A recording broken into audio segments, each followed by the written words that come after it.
Welcome, ladies and gentlemen. Delighted to continue with our webinar series, Outlook Business Masterspeak. Our first webinar was with K. Ganesh, a serial entrepreneur who talked about strategies for startups as we emerge out of the lockdown. Today we have with us Rajiv Chawla, Chairman IMSME of India. IMSME of India stands for Integrated Association of Micro, Small and Medium Enterprises of India, India's largest SME network.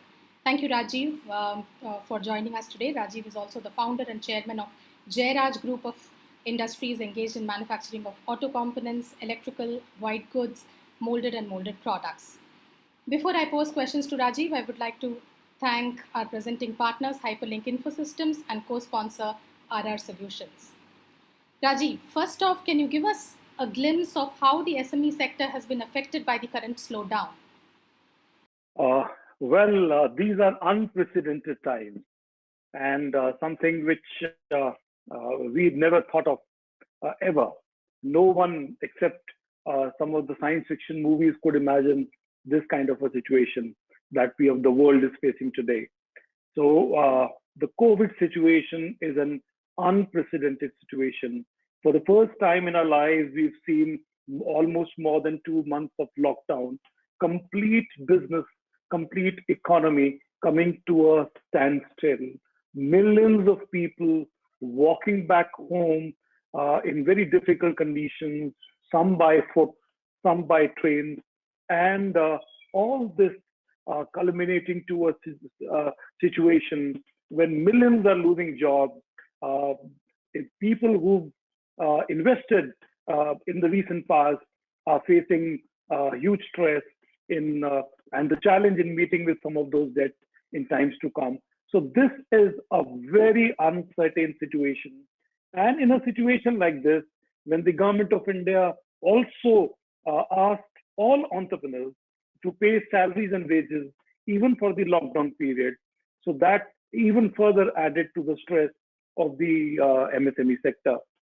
So I believe that with zero business in the last 2 months, with a huge stress and burden of the salaries that was imposed upon the MSMEs, and with an uncertain future that lies ahead, this is what I call a perfect storm. Sure. And how do we survive this perfect storm? There are a couple of things that I would like to mention. One is that it's not only about survival for 1 or 2 months. I'll try to look at what would happen on 31st of March, 2021. So let us say this financial year. If I take a typical example of a very good, strong SME that would do a business of, let us say, 50 crore and would make a profit of almost 2 crore, an SME which would be, in the best of the books of every bank, and banks would lend them money and they would grow aggressively and invest. So this kind of a blue-eyed SME till March 2020, this year would see a downturn because the revenues would be at best half of what they achieved last year. So this 50 crore SME has to come down to about 25, 30 crore, depending upon which sector. But even if the sector is great, hardly it would achieve a turnover of 25 or 30 crore. And with a depreciation element of full 12 months, all fixed costs of 12 months, salaries and wages for 12 months, and bank interest burden for 12 months, this SME would see a red of almost 4 crore by the end of 31st of March. And this is what would change the rating of this SME. And next year, the same SME, which could get access to all the bank funds at the best rate, next year could have a different credit rating.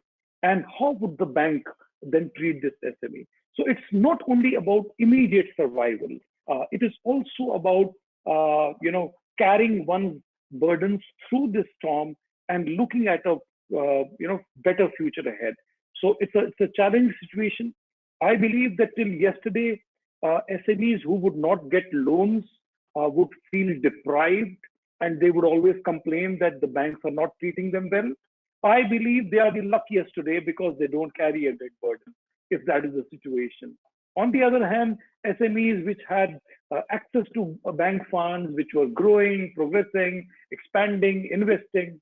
Imagine the situation of an entrepreneur who would have borrowed, let us say, some bank funds 6 months back and opened a restaurant or a pub or a brewery or travel, tourism. So those are the sectors which are which have gone for a six for a long, long time. So I believe, depending upon where and which sector an entrepreneur is situated, one, also depending upon his or her fixed cost situation, that is the debt that they need to carry at this situation. Depending upon these two things, their survival or their future, that would come up in front of them.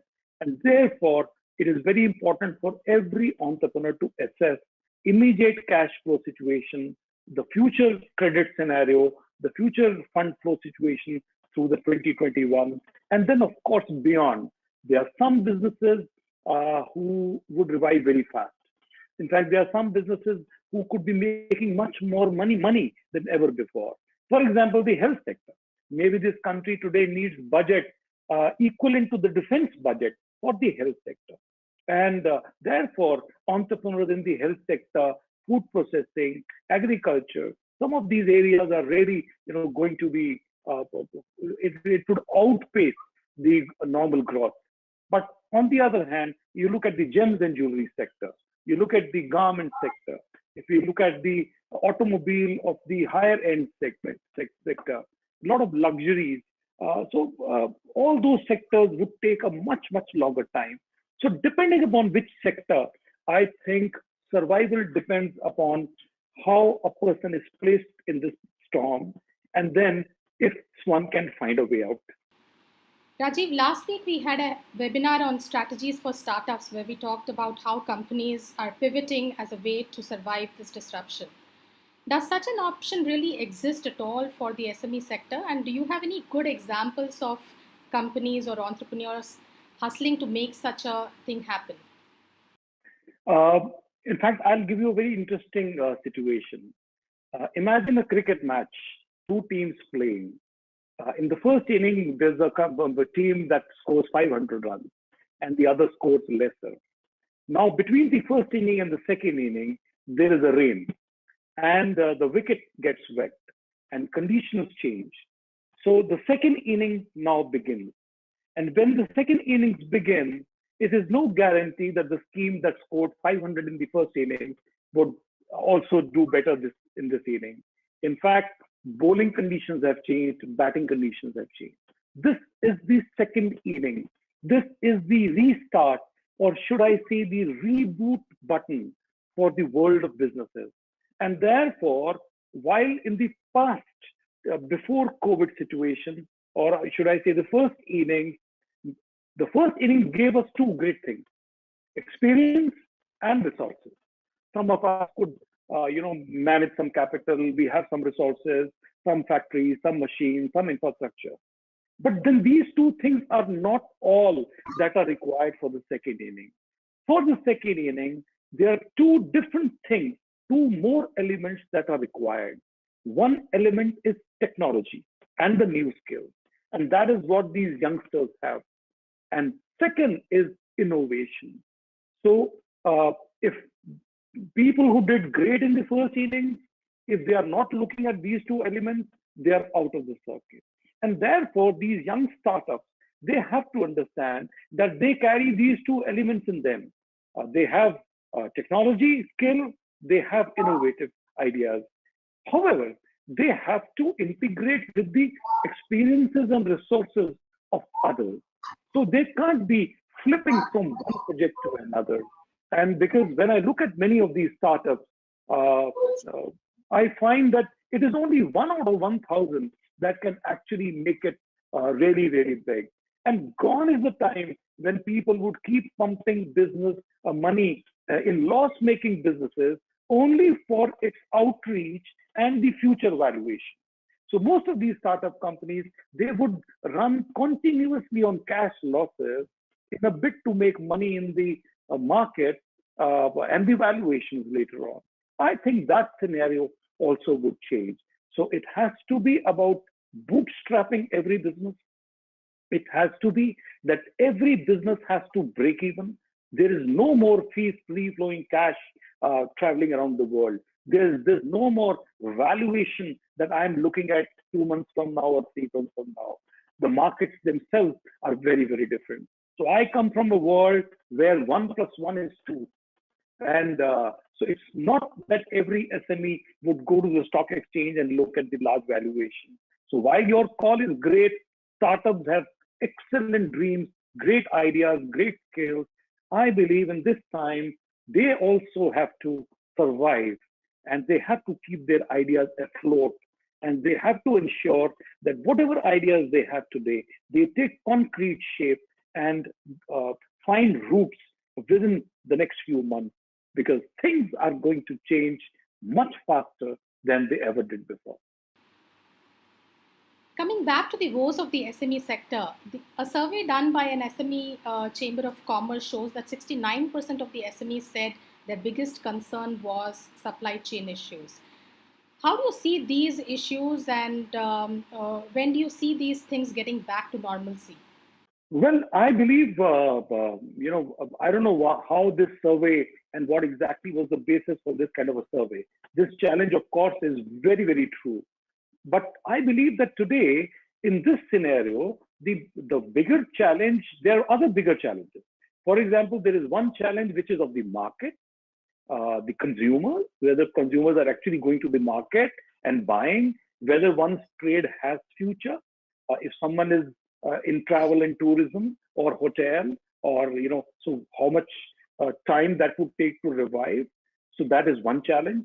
Second is, of course, again, of cash management, the credit management with internal means or further new sourcing that could be required. Logistics, supply chains, and other things, of course, are a challenge. When you talk about immediate post-COVID situation, when let us say an OEM like Bajaj or Maruti or any large automobile company, they want to restart, and many of their supply chain people could be in a red zone or a containment zone, and the supply chains could be choked. So some of these things may have that challenge. Having said this, I believe that all these challenges would be met. They need to be met, and some as we move from lockdown 1, 2, 3, 4, and now to lockdown 5, many of these logistic challenges would get removed very, very soon. In fact, there are bigger challenges, including the manpower availability, that would face the sector for revival. At this point, we'll take a 5-second break and come back to deal with questions related to working capital issues.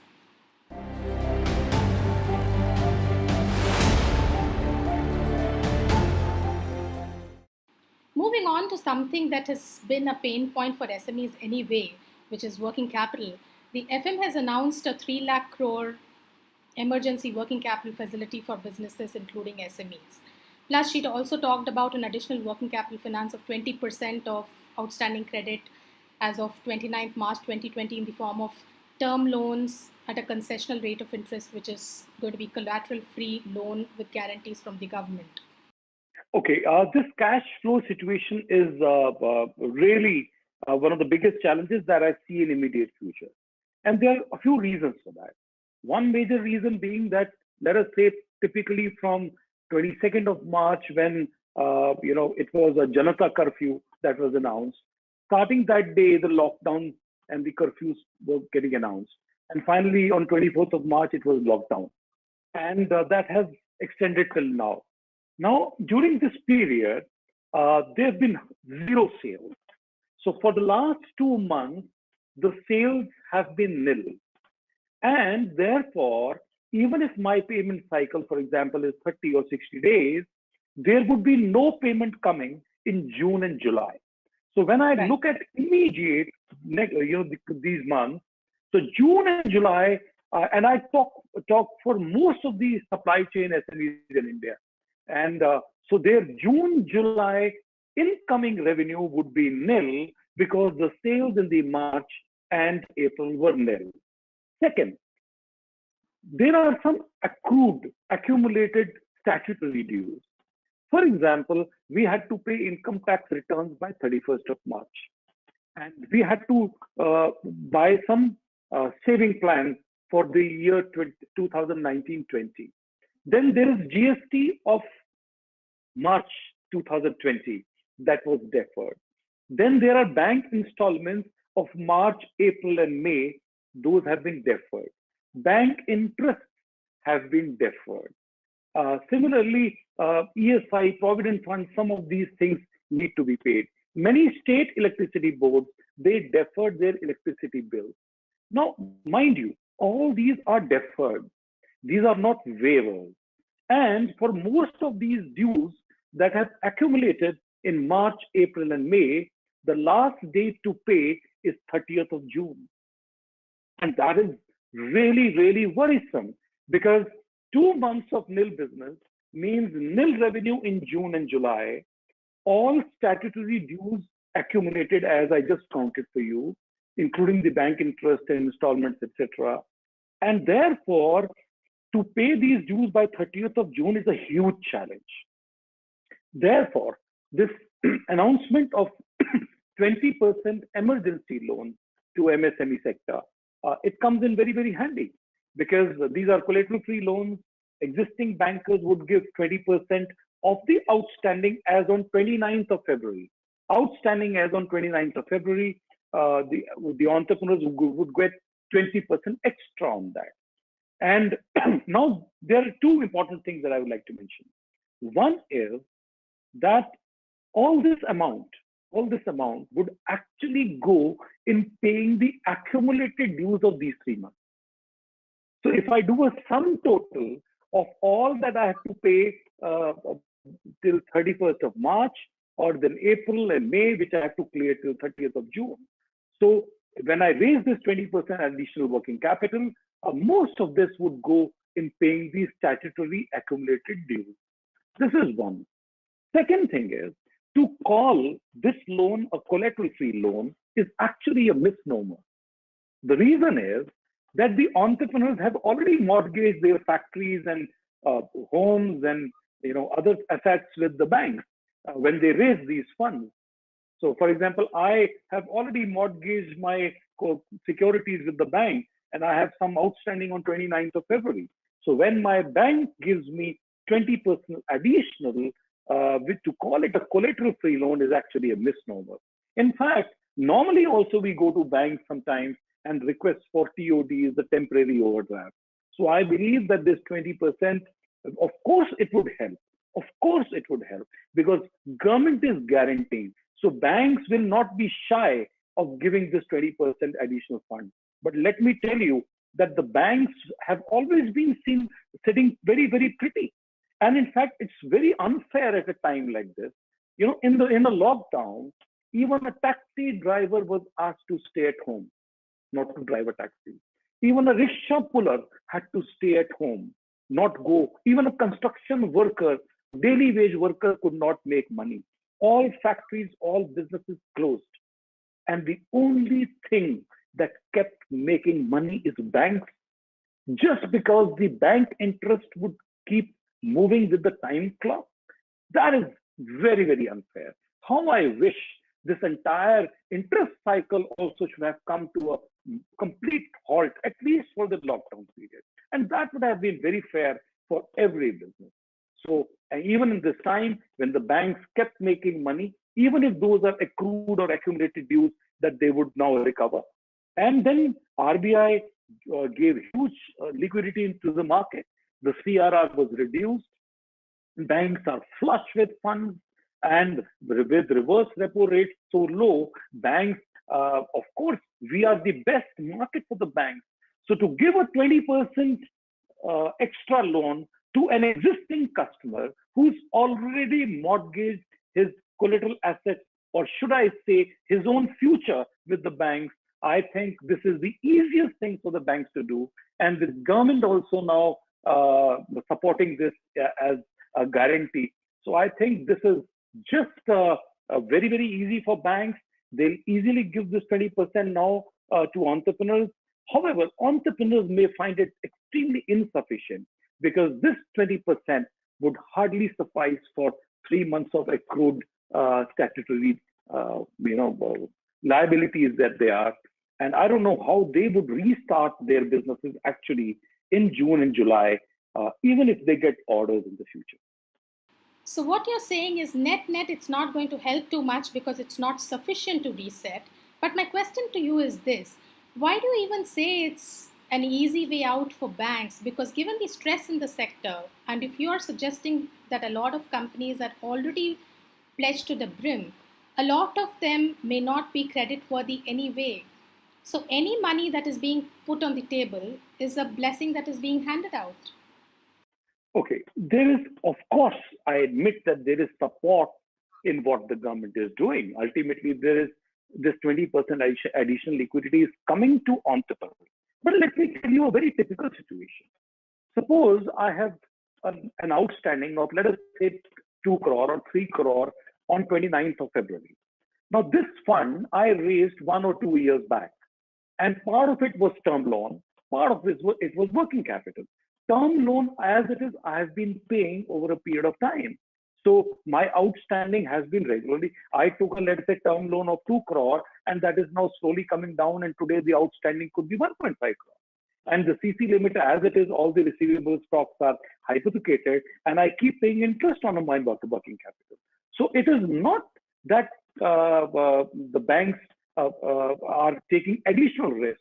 Already, I have repaid part of my borrowing, and therefore my collateral security. In any case, banks would take a risk of only up to 70% on a collateral security. So if on a property of 1 crore, bank gave me 70 lakh. On that 70 lakh, I have paid through my EMIs, regular term loans. The today's outstanding is 50 lakh. And now on that 50 lakh, if banks again give me 20% more, that is 10 lakh rupees more, the total outstanding comes to 60. And my collateral, in any case, was 1 crore at that time. So I believe that it's almost a zero risk proposition for banks. Banks already have collaterals. They already have all the receivables and stocks as securities. And government additionally is giving some guarantee. So banks are, I think, they have zero risk in giving at least these 20%. Let me also remind you, banks are giving this 20% only to the regular accounts, not to the NPAs or stressed accounts. So all the regular accounts, so that they keep afloat, banks would be giving this 20% extra. They already have the collateral. Government is further guaranteeing this kind of a situation. So I believe it is the easiest things for banks to do, and banks should do it. However, the call now is that what if someone needs more?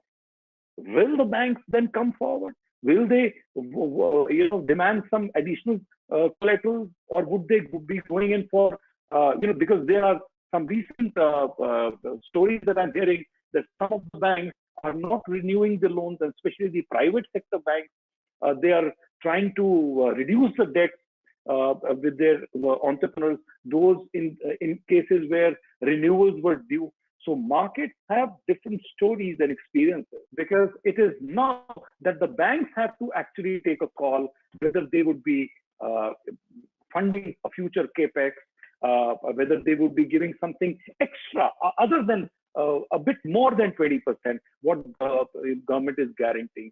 So all that would depend upon a lot of assessments, a lot of ratings. We need a new rating mechanism, to in future for the entrepreneurs who have been doing well, and whether they trade have a future, and also whether a particular business model or a particular entrepreneur has a plan for future, or in such an entrepreneur whether is also engaging new skills, new technologies, innovative areas to look ahead. And therefore, assessments, credit rating, credit assessments, requirement assessments by the banks for these SMEs in future also will not be easy, because there is a bit of uncertainty. And therefore, as I said in the beginning, this is an unprecedented situation. And therefore, this situation demands unprecedented measures, both by the government and the bankers. And if the government also today thinks of itself as an investor, if the government today invests in me, in entrepreneurs, in MSMEs, we would be paying the same government back many, many more times through GST, through taxes, through other means employment. But if the sector itself, goes down, then how many people will pay income tax this year, for example? If as I just told you, when entrepreneurs, if I look at my 2021 projection, I see a net loss in my business also, because the revenues would be only for 6 to 7 months, with costs for almost 12 months. So a good, healthy SME last year would be a negative red SME this year. And therefore, there would be no taxes this year. Maybe it is the only minimum advance tax, the MAT, that sometimes entrepreneurs have to pay. So if 100% MSMEs are in losses, and if they don't pay income tax this year, where would be the government revenue there? And also government is already hit on GST as well. And therefore, I believe that in this unprecedented situation, government has to find ways and means to invest in MSMEs so that these MSMEs can retain their base, they can bring back their people, they continue to give employment, they continue to play a good role in export, and then, of course, on GST for the government and also pay taxes in times to come. Many more times will we pay back the government. It is only that in this time, SMEs are looking at a huge support. Of course, government has given some, but I believe much, much more needs to be done. I understand your point on collateral-free loans not being too helpful because it only pushes companies further into debt and does not provide real relief. But there is also an equity infusion of 50,000 crore and a subordinated debt of 20,000 crore that has been put on the table. Now, who could really benefit from this? And do you really see the traditional industries taking advantage of this? Yes. Ma'am, this 50,000 crore mother of funds is a great scheme, a great program of the government. But let me tell you, the beneficiaries of this program will be high-tech MSMEs, startups, and very high potential SMEs that have a huge future, those who can look at future listings, future valuations, because this is the fund that would come to these entrepreneurs as equity. And needless to say that this fund will come as equity only to those entrepreneurs who have a very high potential or high technology, those in maybe pharma sector, maybe health sector, in high technology sector, maybe some of the entrepreneurs would get.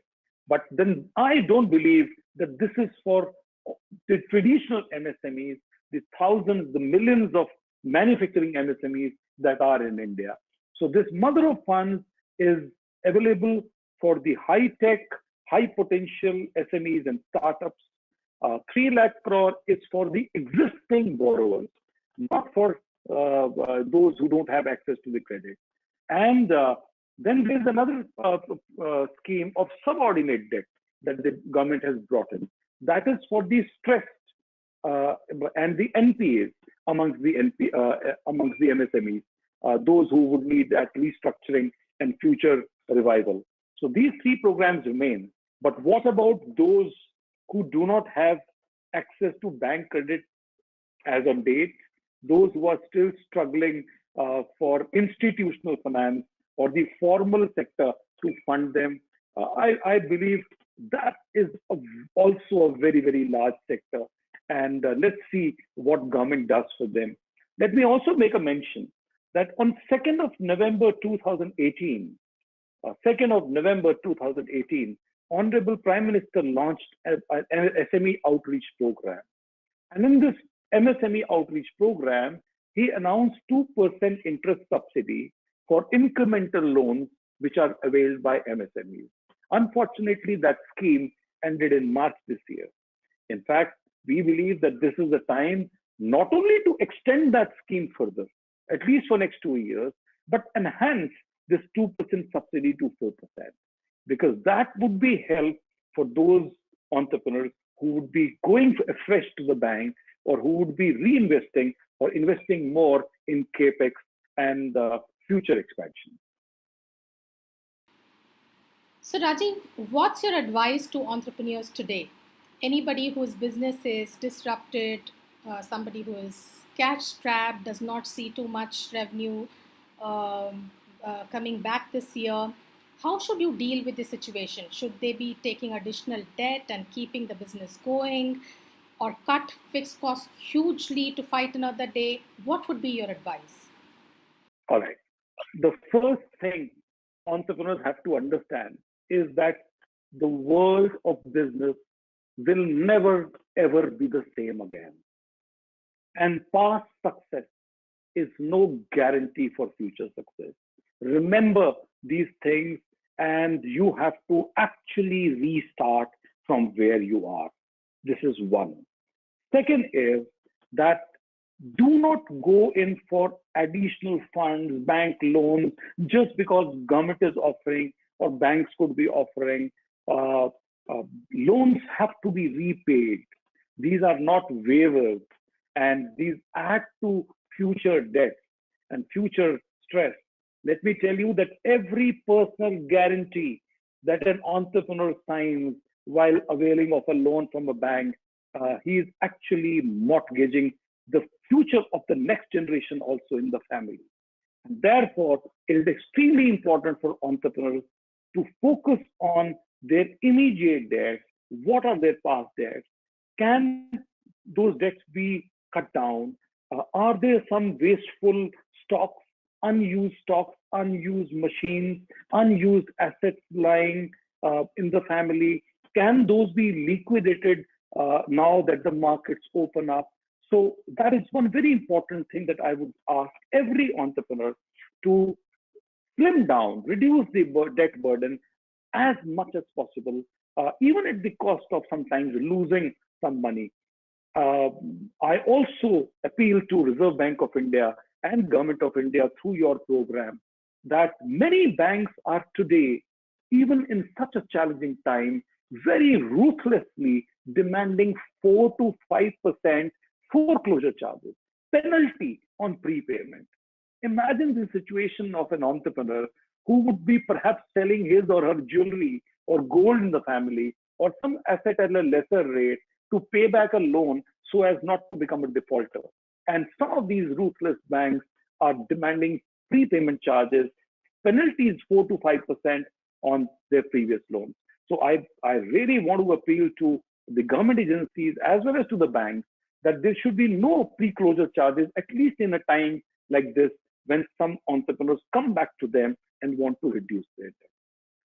So, third very important thing that raise funds if one sees a future market. Someone gets a new export order. After all, work has to restart, revenue has to come in, and therefore, new loans only for productive work. Not don't take loan to pay off past debt. You will be getting into a worse debt trap in times to come. Next very important thing, these deferments that the government is also offering, the banks are offering, do not defer high cost loans. Maybe someone is using a credit card. Do not defer that. Defer a home loan maybe because those are low cost loans, but not high cost loans like personal loans, unsecured loans, credit cards. Third very important thing is that this is the time when technology has to be taken very, very seriously. So irrespective of what one is doing, whether one is running a bakery, whether one is, has a Kiryana shop, or whether one is in manufacturing of essential items or non-essential items, uh, technology is must. And that is where one has to understand. Fourth, new skills are required.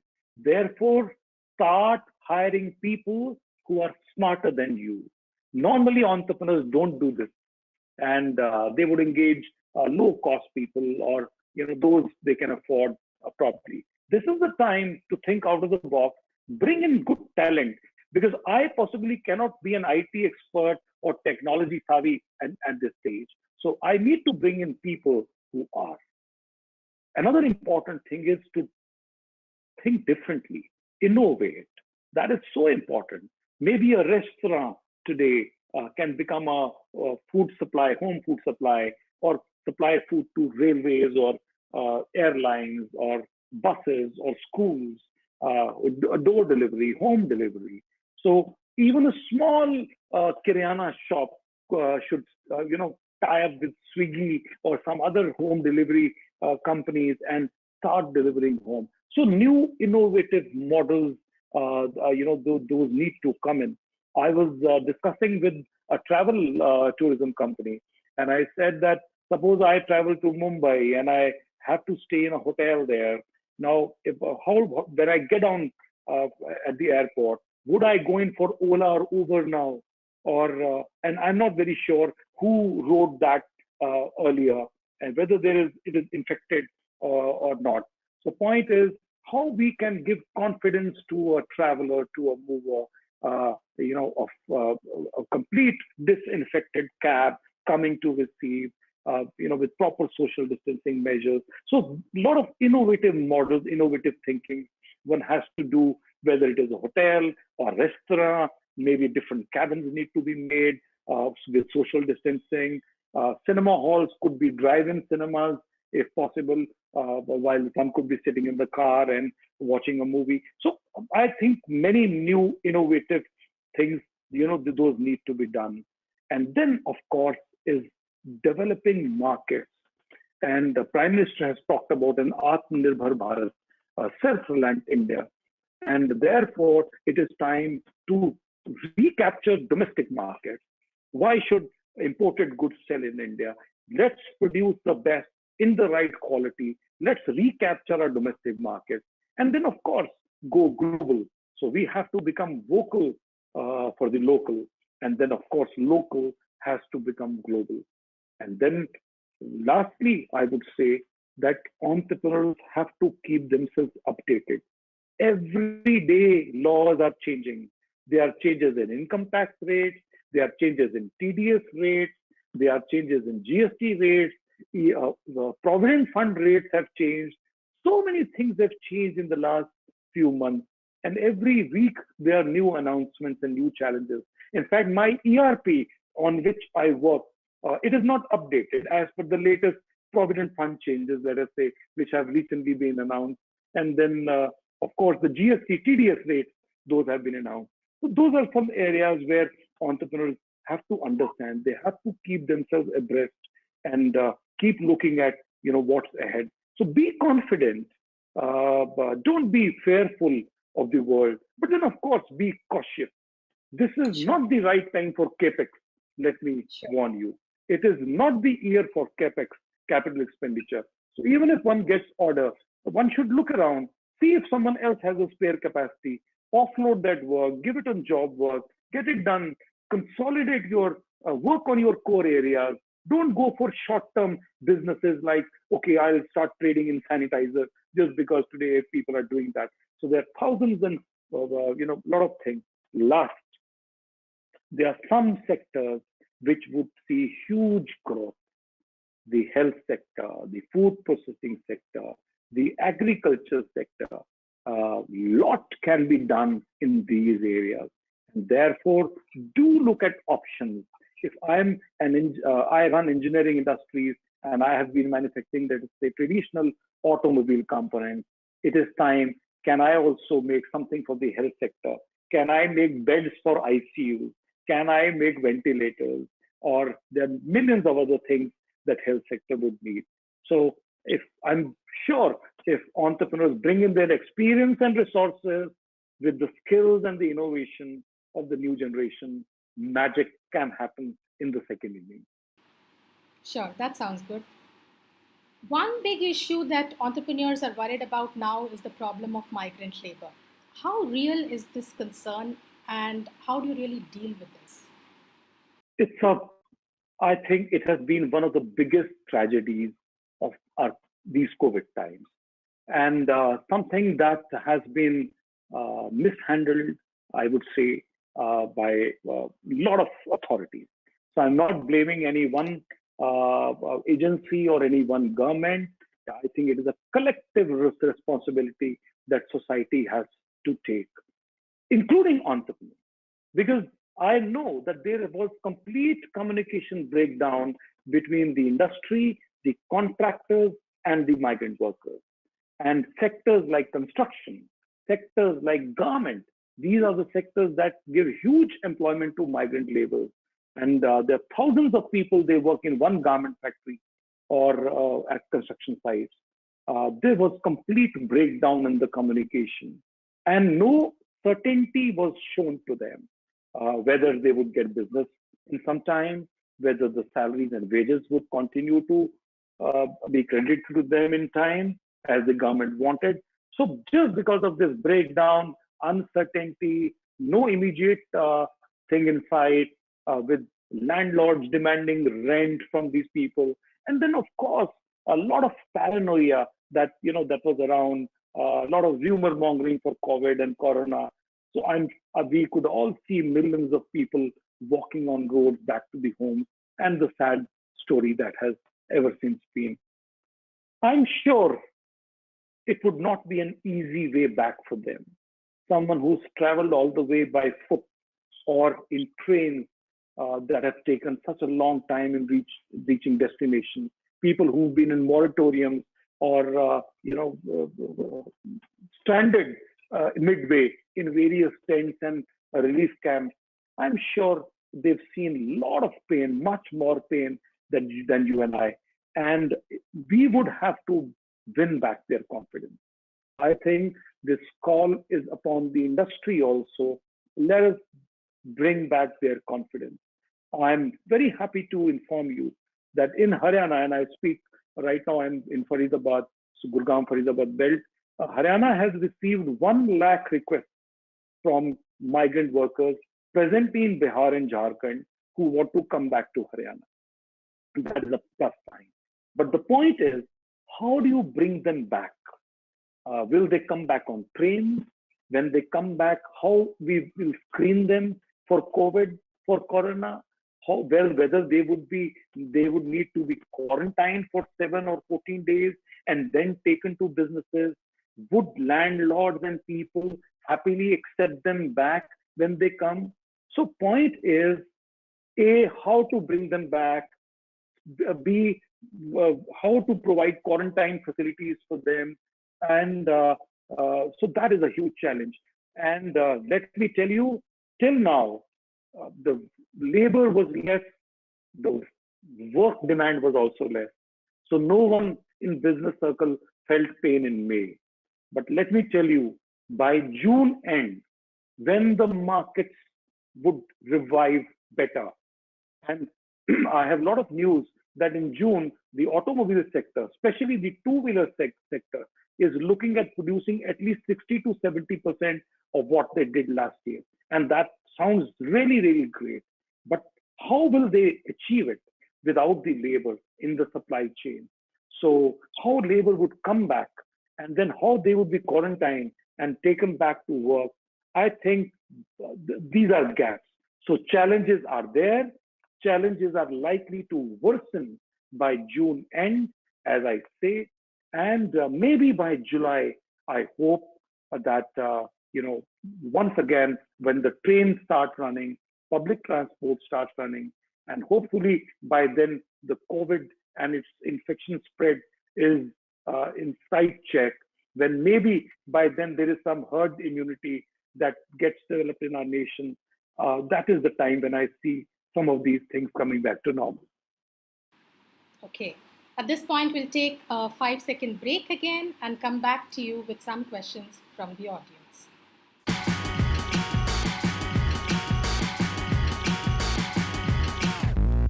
RR Gifting for memorable brands. Call now. Welcome back. The first question is from Mukul Vashish, Director, RR Solutions.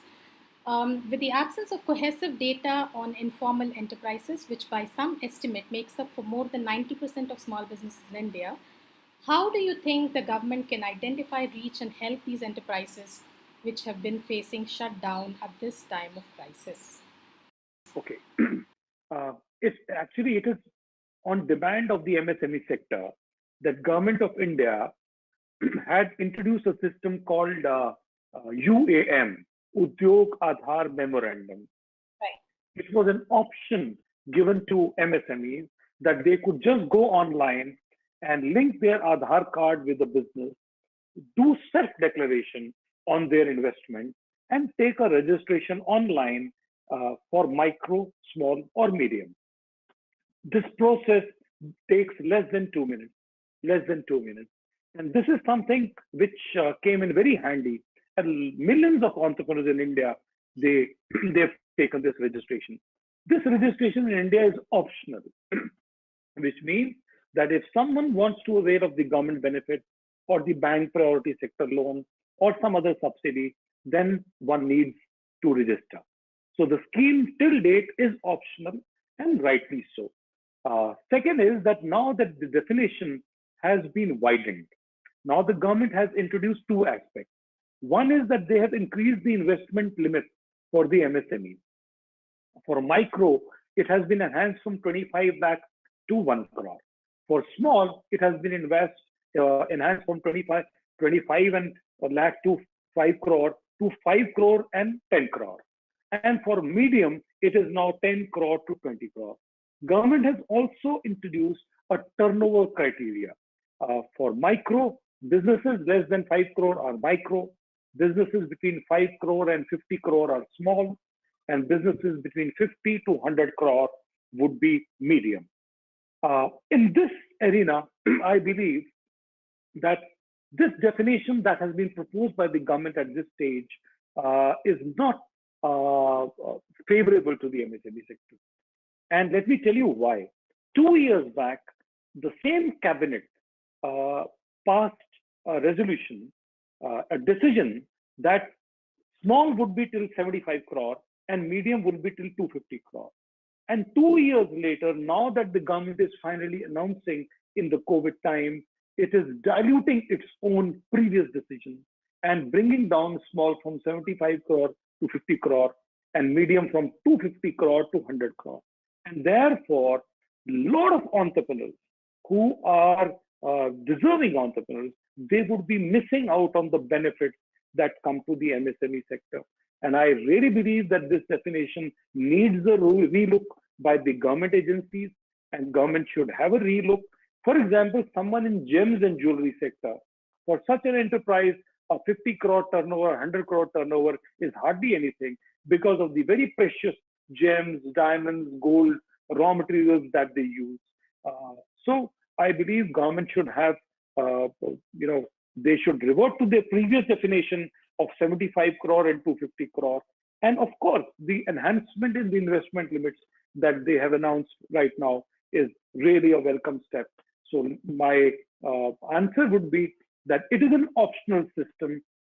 It is a 2-minute self-declaration system where someone can just go on the portal and self-declare.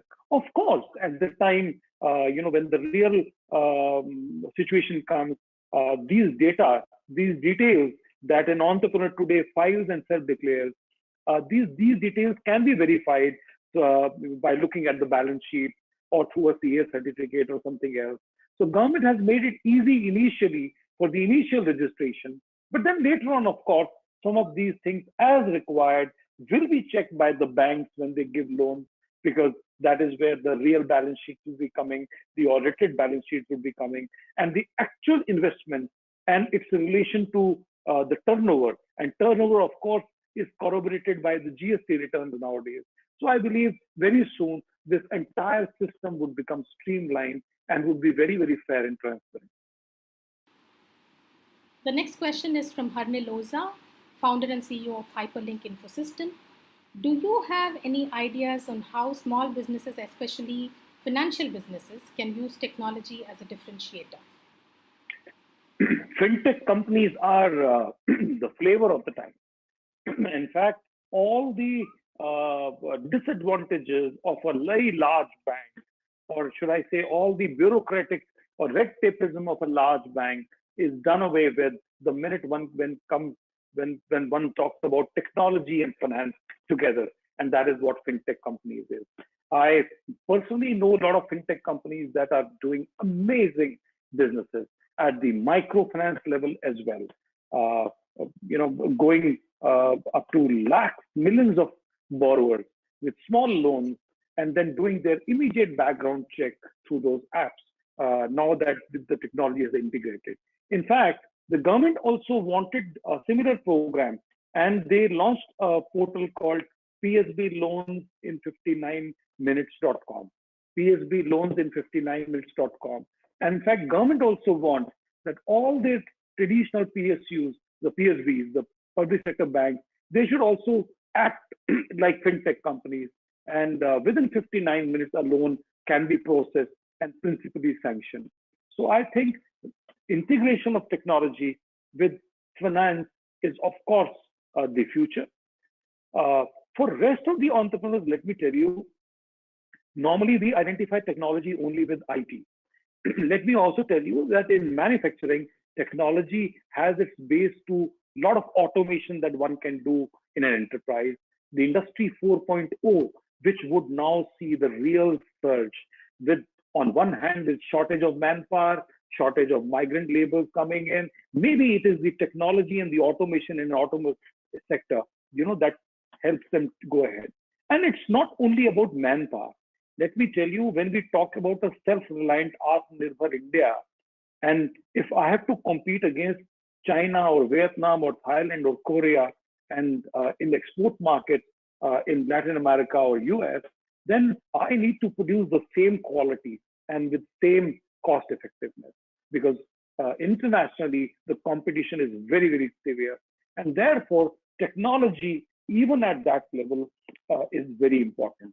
Lastly, of course, is when we integrate some services with technology, be it retail services, e-commerce, skilling, entirely new. The way we are talking today, in the interviewings, all the webinars that are happening, normally large conclaves would take place in hotels.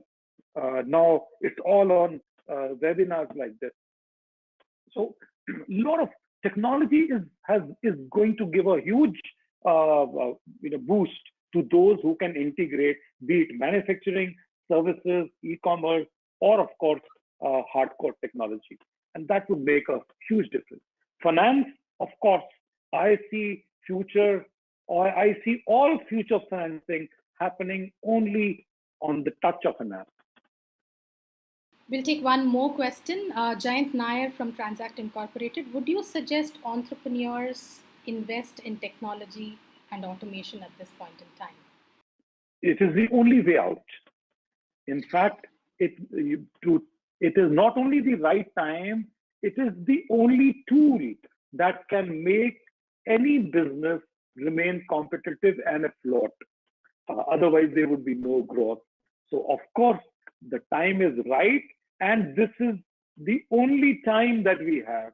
And if we miss now, someone else would take a lead.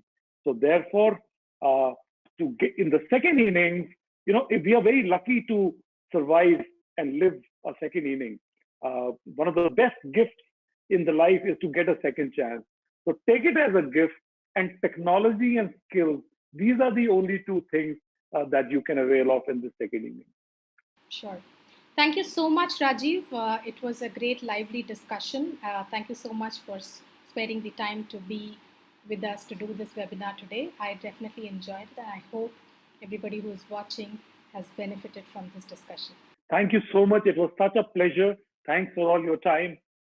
Thank you, Rajiv.